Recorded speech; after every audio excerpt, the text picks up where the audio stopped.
I didn't really choose this career. It kind of chose me. I know this sounds weird, but as a child, I always loved to sing and to dance, to draw, to paint, to sculpt, all of that. And so from an early memory, I remember digging clay from the lake, and I'd make these little sculptures, and then I'd finish them in the campfire, and it was amazing because they all turned out.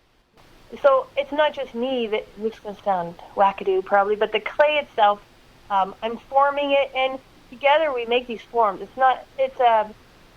quite I don't know, it's a beautiful evolution of a piece, and how I think women inspire each other, even how, we all inspire each other. But so I love that idea of kind of having a bit of a theme, a feeling sometimes, or a brief idea, and then in you go, and you, at the end of the day, you bring this new thing into the world.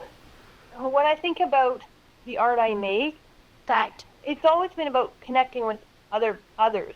So connecting with nature, or human nature, and so I express myself like through song and dance and art. But it's not just one thing. Like, all those things make up who I am, and I think who I've always been. Yeah. So that I don't think of myself just as a sculptor, because when I sing, I make it my own.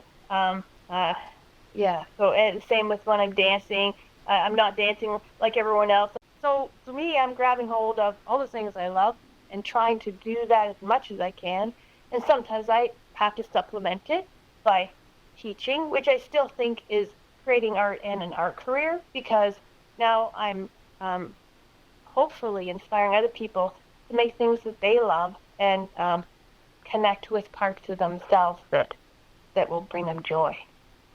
One of the things I love the most about making artwork is connecting to something larger than myself. And what I mean by that is, and being able to share that with other people. Each thing tells a unique story, and everyone's perspective is unique to them. Both of these people are the same in that Picasso and Henry Moore. You have to see the real thing. If you look at a photograph of the thing, of the sculpture or the painting, you don't get it the same way as when you see the real, especially when they're huge pieces like this that envelop you, sort of. When you get to the ADO, they always had this beautiful, beautiful Henry Moore, I think it's called Large True Forms. And it used to be right on the corner of Dundas and McCall. They've moved it now in behind into the Grange, which is too bad, because I used to love to watch people interact with that sculpture because it's so big.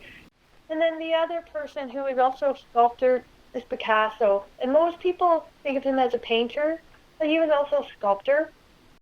I became a member of Queen Arts Council in 2001, actually. And so I had some great exhibitions with them back then. Because the other thing you can do with the Queen Arts Council is, if you have an exhibition of your own coming up, or if I have a concert coming up, I can shoot that to them, and they promote it too. It's not just their events; they promote the artists' events elsewhere, which is fantastic.